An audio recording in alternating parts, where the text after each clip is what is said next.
Hi, എല്ലാവർക്കും ശുഭദിനം. ഇന്ന് ഞായറാഴ്ചയാണല്ലോ അല്ലേ? എല്ലായിടത്തും മഴയാണോ എന്തോ. ഇവിടെ ഭയങ്കര മഴയാണ് കേട്ടോ. ഇന്നലെ രാത്രി മൊത്തം മഴയായിരുന്നു. ഇന്ന് രാവിലെ നോക്കി എന്തോ ഒരു മഞ്ഞാന്ന് നോക്കി മൂടി നിൽക്കുന്നു. പക്ഷെ എന്തൊരു ഭംഗിയല്ലേ കാണാനായിട്ട്. ഇന്ന് രാവിലെ ഞങ്ങൾ നമ്മുടെ തൊട്ടടുത്തുള്ളൊരു മഹാദേവ ക്ഷേത്രത്തിലേക്ക് പോവാണ് കേട്ടോ. അപ്പോൾ ക്ഷേത്രത്തിലേക്ക് പോകുന്ന വഴിയാണ് കേട്ടോ. വളരെ മനോഹരമാണ് കാണാനായിട്ട്. മഞ്ഞിങ്ങനെ മൂടി മരങ്ങളെയും വീടിനെയും എല്ലാം പ്രകൃതിയും മൊത്തത്തിൽ നല്ല തണുപ്പ്, നല്ല മഞ്ഞ് മൂടി കിടക്കുന്ന കാണുമ്പോൾ വളരെ മനോഹരമാണ് കേട്ടോ. അപ്പോൾ ഒരുപാട് ദിവസമായി, ഒരുപാട് നാളായെന്ന് തന്നെ പറയാം ഈ ക്ഷേത്രത്തിലേക്ക് പോയിട്ട്. ഈ ക്ഷേത്രത്തിൻ്റെ ഒരു വീഡിയോ ഞാൻ നമ്മുടെ അടുത്തുള്ള കല്യാണത്തണ്ട് മഹാദേവ ക്ഷേത്രമാണ് കേട്ടോ. അപ്പം അതിൻ്റെ ഒരു വീഡിയോ ഞാൻ നേരത്തെ ഇതിനു മുമ്പ് ചെയ്തിട്ടുണ്ട്. അതിനുശേഷം ഇപ്പോൾ ഒരുപാട് നാളെ അങ്ങോട്ട് പോയിട്ട് അപ്പം ഒന്ന് പോകാമെന്ന് വിചാരിച്ച് അങ്ങനെ ഞങ്ങൾ പോവാണ് കേട്ടോ. അപ്പം നമ്മൾ ക്ഷേത്രത്തിനടുത്ത് എത്താറായി. പക്ഷെ നോക്കി എന്തോ ഒരു മഞ്ഞ നോക്കി, ശരിക്കും പറഞ്ഞാൽ ഇവിടെ നിന്ന് നോക്കിക്കഴിഞ്ഞാൽ അങ്ങ് നിൽക്കുന്ന, അതായത് പാറപ്പുറത്ത് ഒരു ശിവ പ്രതിഷ്ഠയുണ്ട്. അപ്പോൾ അതിവിടെ നിന്ന് നോക്കിയാൽ നമുക്ക് ശരിക്കും ആ ശിവരൂപം കാണാൻ പറ്റും. പക്ഷേ ഇപ്പോൾ മഞ്ഞ് മൂടി കിടക്കുന്നത് കൊണ്ട് നമ്മളിങ്ങനെ നോക്കിയാലും കാണാൻ പറ്റുന്നില്ല. വളരെ രസമാണ് കാണാനായിട്ട് കേട്ടോ, വളരെ മനോഹരം. ആ പാറപ്പുറത്ത് കയറുന്നത് നമ്മുടെ ഇടുക്കി ഡാമിൻ്റെ അവിടെ ആ ഭാഗത്തെ വ്യൂ കാണാൻ പറ്റും കേട്ടോ. മനോഹരമാണ്. ഇവിടെ നിന്ന് കഴിഞ്ഞാൽ കട്ടപ്പന ടൗൺ മൊത്തം കാണാം. പക്ഷേ ഇപ്പോൾ മഞ്ഞ് മൂടി കിടക്കുന്നതുകൊണ്ട് നമുക്ക് അങ്ങനെ കാണാൻ പറ്റില്ല. ഇപ്പോൾ ഏകദേശം രാവിലെ ഒരു 8:30 മണിയോടുകൂടിയാണ് നമ്മൾ ചെല്ലുമ്പോഴും മഞ്ഞ് മൂടി കിടക്കുക കേട്ടോ.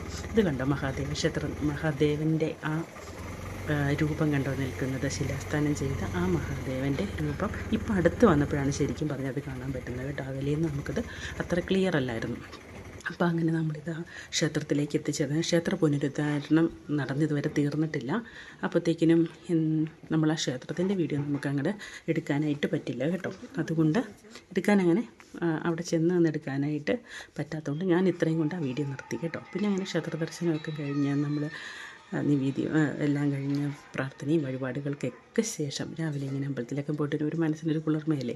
അപ്പോൾ ശേഷം നമ്മൾ വീട്ടിൽ വന്നു കഴിഞ്ഞാൽ രാവിലെ കുറേ പണികളൊക്കെ തീർക്കാതെ പെട്ടെന്ന് അങ്ങോട്ട് ഓടിയാണ് വന്നപ്പോൾ വീട്ടിൽ വന്നപ്പോൾ 10 മണി കഴിഞ്ഞപ്പോൾ വിശക്കാൻ തുടങ്ങിയായിരുന്നു. പിന്നെ എന്താ പറയുക, അത്യാവശ്യമുള്ള പാത്രമൊക്കെ കഴുകി വൃത്തിയാക്കി. പാത്രമൊക്കെ കഴുകുമ്പോൾ ചില ദിവസം ഇപ്പം ഞായറാഴ്ച ഭയങ്കര മഴയും കാറ്റും തണുപ്പൊക്കെ ആയതുകൊണ്ട് എന്തെങ്കിലുമൊക്കെ പണി ചെയ്യുമ്പോൾ നമുക്കൊരു അലസത തോന്നാറുണ്ട് കേട്ടോ. ചില ദിവസമൊക്കെ, എല്ലാ ദിവസവും ഒരുപോലെ ആയിരിക്കത്തില്ല, ചില ദിവസമൊക്കെ ഒരു അലസത. അപ്പോൾ എന്താ ചെയ്യുകയെന്ന് വെച്ചാൽ, അലസതയുള്ള ദിവസം പാട്ടൊക്കെ കേട്ട് അങ്ങ് പണി ചെയ്യും. അങ്ങനെ നിന്ന് പണിയെല്ലാം ഓരോന്നായി ചെയ്തുകൊണ്ടിരുന്നപ്പോഴാണ് ഇച്ചിരി ബീഫ് കറി ഇരിപ്പുണ്ടായിരുന്നേ. അപ്പം ആ ബീഫ് കറി ഒന്ന് ചൂടാക്കി എടുത്ത് മാറ്റി വെച്ചിട്ട് ചട്ടിയും കൊണ്ടൊന്ന് കഴിയേക്കാമെന്ന് വിചാരിച്ചാണ് ഒന്ന് ചൂടാക്കിക്കൊണ്ടിരുന്നപ്പോൾ എനിക്ക് തോന്നി, എനിക്ക് അപ്പടി വിശക്കുന്നുണ്ടായിരുന്നു ശരിക്കും പറഞ്ഞു. അപ്പം നമ്മൾ രാവിലെ കപ്പ വേവിക്കണമെന്ന് വിചാരിച്ചിട്ട് കപ്പ വേവിക്കാൻ പറ്റിയില്ല. അപ്പോഴത്തേനും നമ്മൾ വന്ന വഴിക്ക് ഒരുപാട് താമസിച്ചത് കൊണ്ട് പൊറോട്ട വാങ്ങിച്ചുകൊണ്ട് വന്നു. പക്ഷേ ഞാൻ പൊറോട്ട കഴിച്ചില്ല. അപ്പോൾ എനിക്ക് തോന്നി കറി ചൂടാക്കി മാറ്റിയ സമയത്ത് ഈ ചട്ടിക്കകത്തിട്ട് ഇത്തിരി ചൂടുചോറിട്ടെന്ന് കഴിച്ചാലോ എന്ന് തോന്നുന്നു. നിങ്ങൾക്കൊക്കെ ഇഷ്ടമാണോ? ഒന്നാം നല്ല മഴ, കാറ്റ്, തണുപ്പ്. അപ്പോൾ എനിക്ക് തോന്നി ഈ ചട്ടിക്കകത്ത് ഉള്ള കറി ഞാൻ ചൂടാക്കി കോരി മാറ്റിയതിന് ശേഷം അതിനകത്തേക്ക് ഇത്തിരി ചോറിട്ട് നന്നായിട്ട് അങ്ങ് ഇളക്കി അങ്ങ് കഴിക്കാമെന്ന് വിചാരിച്ചു. അങ്ങനെ വിചാരിച്ചുകൊണ്ട് ഞാൻ ഇച്ചിരി ചോറങ്ങോട്ട് എടുത്ത് ചട്ടിക്കകത്തോട്ടിട്ട് ആ കഷ്ണങ്ങളൊന്നുമില്ല, എല്ലാം കോരി മാറ്റി കേട്ടോ. ഇത്തിരി ചാറതിലുണ്ട്, അതങ്ങിട്ട് നല്ലപോലെ തവി കൊണ്ടങ്ങ് ഇളക്കി യോജിപ്പിച്ച് നല്ല ഭംഗിയാക്കി. പണ്ടൊക്കെ കുഞ്ഞിലെയൊക്കെ വീട്ടിൽ എനിക്ക് ഇതൊക്കെ എടുക്കുമ്പോഴത്തേക്കും അമ്മ ഉണ്ടാക്കി തന്നത് ഇതാ തോന്നുന്നത്. വീട്ടിൽ കറി തീർന്നു വരുന്ന സമയത്തായിരിക്കും ചിലപ്പം കേട്ടോ. തലേന്ന് വെച്ച കറി പിറ്റേന്ന് രാവിലെ എടുക്കുമ്പോൾ അതിനകത്തേക്ക് ഇത്തിരി ചോറൊക്കെ ഇട്ട് ഇങ്ങനെ വാരി കഴിക്കാൻ ഭയങ്കര രസമാണ്. എനിക്കത് എൻ്റെ ഓർമ്മയിൽ നിൽക്കുന്ന തക്കാളിക്കറി തലേന്ന് വയ്ക്കുന്നത്, പിന്നെ ചക്കക്കുരു മാങ്ങാക്കറി, അതുപോലെ തന്നെ മീൻകറി ചട്ടി. അങ്ങനെ ചട്ടിയോട് എല്ലാവരും പറയുമ്പോൾ എല്ലാവർക്കും ഇത് എന്തേന്ന് വിചാരിക്കാനില്ല, എന്തോ കറിച്ചട്ടിയോട് ഭയങ്കര പ്രണയം എന്ന് പറയുന്ന പോലെ. അങ്ങനെയുള്ള ഭക്ഷണങ്ങളൊക്കെ കഴിക്കുമ്പോൾ മനസ്സും നിറയും. ആ അമ്മ തന്നെ നമ്മുടെ ടേസ്റ്റ് അത് നാവിന്മേൽ ഇങ്ങനെ മായാൻ നിൽക്കും. അങ്ങനെ ഞാനതൊക്കെ ആലോചിച്ച്, നല്ല മഴ വെളിയിൽ പെയ്യുന്നുണ്ട്. അപ്പോൾ ആ ജനലരി കൊണ്ട് ഇത് വെച്ചിട്ട് ചട്ടിക്കകത്ത് ചോറൊക്കെ ആയിട്ട് ഞാനതിങ്ങനെ ആസ്വദിച്ച് വാരി കഴിക്കുകയായിരുന്നു. നിങ്ങളും ഇങ്ങനെയൊക്കെ കഴിച്ചിട്ടുണ്ടോ? നിങ്ങൾക്ക് ഇങ്ങനെയൊക്കെ കഴിക്കാൻ ഇഷ്ടമാണോ? ഇങ്ങനെ കഴിച്ചിട്ടുള്ളവരും ഇഷ്ടപ്പെടുന്നവരും ഈ വീഡിയോ കാണുമ്പോൾ മനസ്സാലി ഒന്ന് കമൻറ്റ് ചെയ്യണേ.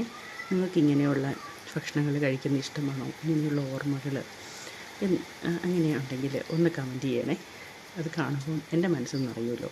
നമുക്കത് വായിക്കുമ്പം എന്നെപ്പോലെ നമ്മളിങ്ങനെയുള്ള രുചികൾ ഇഷ്ടപ്പെടുന്നവരുണ്ടല്ലോ എന്നൊന്ന് അറിയാൻ വേണ്ടിയാണ് കേട്ടോ. ചിലർക്കത് നാണക്കേടായിട്ട് തോന്നാം, പക്ഷേ എനിക്ക് അങ്ങനെയൊന്നുമില്ല കേട്ടോ. കുഞ്ഞിലെയൊക്കെ നമ്മളിങ്ങനെ ഒരുപാട് കഴിച്ചിട്ടുണ്ട്. അപ്പം വീഡിയോ ഇത്രയേ ഉള്ളൂ. Okay, bye, tata, by.